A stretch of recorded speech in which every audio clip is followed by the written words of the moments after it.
person that I lost to distracted driving was my husband, Chris Cooper. And he was an amazing husband and father. We had a little girl, Colleen, who was 22 months old at the time of the accident. And Chris and I had been married at the time almost 6 years, and we had a wonderful marriage and a great family and a life that we both really loved. Chris loved anything that had to do with Texas A&M. He loved Aggie basketball. We loved going to football games. Chris loved his family. We loved spending time together and playing with our daughter. He loved his friends and had a huge group of friends that had been friends since childhood. And he loved his parents, and he loved spending time with Colleen and I. Well, Chris and I met when I was in college, and I remember thinking that he was one of the most genuine and sweet and kind men that I had ever met. And once we were together, we knew we were going to get married, and we had an incredibly loving relationship, and he was my best friend. He made me laugh, and he would do anything he could to make our daughter laugh, and we had a great time as a family being together. Chris and I were actually in the accident together. We were in Corpus Christi with my family for Christmas in 2009. And on December 29th of 2009, Chris and I woke up and were going to drive from Corpus Christi to Dallas. His sister was actually in labor with their first baby. And in the morning when we woke up, our daughter, Colleen, wasn't feeling well. And so we left her in Corpus Christi with my parents and started our drive to Dallas. And on Highway 123, in between Seguin and San Marcos, an 18-year-old girl who was texting missed a bend in the road and came across the 2-lane undivided highway and hit our car right on the driver's side. And it caused our car to flip and roll and land in a ditch about 100 yards away. And Chris was pronounced dead at the scene. And the girl who hit us wasn't wearing a seatbelt and was ejected from the vehicle and died later at a hospital. I actually don't remember the accident at all. I was asleep and then I was unconscious. So my first memory is waking up and hurting and feeling like I'm hurting so badly and hearing voices asking me questions and thinking, I have to wake up, I have to wake up. And there was a period of time when the DPS officers didn't know whether our daughter was there with us, because apparently I was saying over and over again, my baby, my baby, and they thought I was talking about my daughter, but I was talking about my husband, Chris, who I knew from the minute that I saw him in the car that he hadn't made it. Anyone that ever met Chris Cooper knew that there wasn't anybody who loved his family more than he did. And I cannot imagine that anyone would ever put themselves and their family or anyone else's family in the danger that you put the minute you pick up your phone when you're behind the wheel.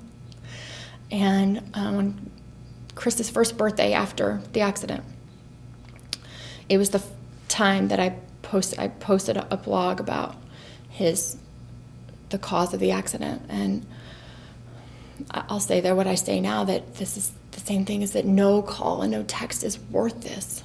It's just not worth taking the chance. And how many times all of us that have been affected by this have thought that we knew that we were the only ones that this wouldn't happen to. That would never happen to us. It's never really going to happen to someone that you know. And it does. And you just you can't take the chance. It's just not worth it. Well, I remember being in the hospital, Brackenridge Hospital in Austin, after the accident, and lying in the hospital bed and thinking about my life. And my family was all there with me, and I looked at my dad and I said, I'm not a victim. This has to be the beginning of a new life. It can't be the end of my life. I owe that to my daughter, and I owe that to myself. And then I know that the God that I believe in has more to my life than this. And so I've spent the last 2.5 years being focused on figuring out what that is that my new life would be. And I took a lot of time to make sure that my daughter's life remained as normal as it could be, that she could be surrounded by love and by loving people. And we all tried to just surround ourselves with that, and reminding her about her dad and teaching her about him. And I came to a place after the accident where I felt I was able to feel comfortable with my life and say, maybe this isn't the life that I would want, but this is the life that I've been given, and I feel okay with this. And when I got to that point, I actually met a man that at a lunch one day that I would have never expected. I wasn't even planning on going to, and 2 seats away was a man that over the course of the next few months I came to love, and who came to love my daughter, and who loves our entire story, and that includes this piece of it, who is now my husband and has become the father of our beautiful daughter, and who makes her laugh and makes me smile. And it really is the support of him, his support and love for me and my family, that lets me have the strength to be able to come and do things like this, because he really has provided a wonderful backbone for our family over these last few months, and has given us a joy that we could have never expected to have, but also allows us to keep Chris as a part of our life, and knows that he will always be a part of our life, and his family will always be a part of our life, and that has been a blessing I would have never imagined to have gotten. I hope that when people hear my story, that they think twice. And when they hear the stories of other people like me, that they think twice and they say, this really isn't worth it. Because we heard this today, and we've heard it over and over again, that this is an enforceable problem. It is a problem that we should regulate with laws. But really, above all that, this is a social issue, and it is all of our responsibility, not only just to regulate our own behavior, but to help regulate the behavior of the people that we love. If you're talking on the phone to someone that you love in the car, you're putting their life in danger. That's the kind of things that we have to remember.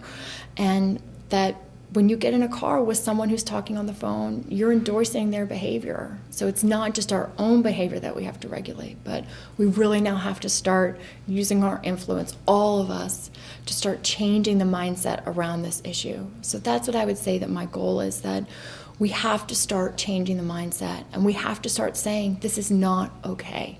It's just not okay, and we have to stop. Distracted driving kills, and safe driving starts with you.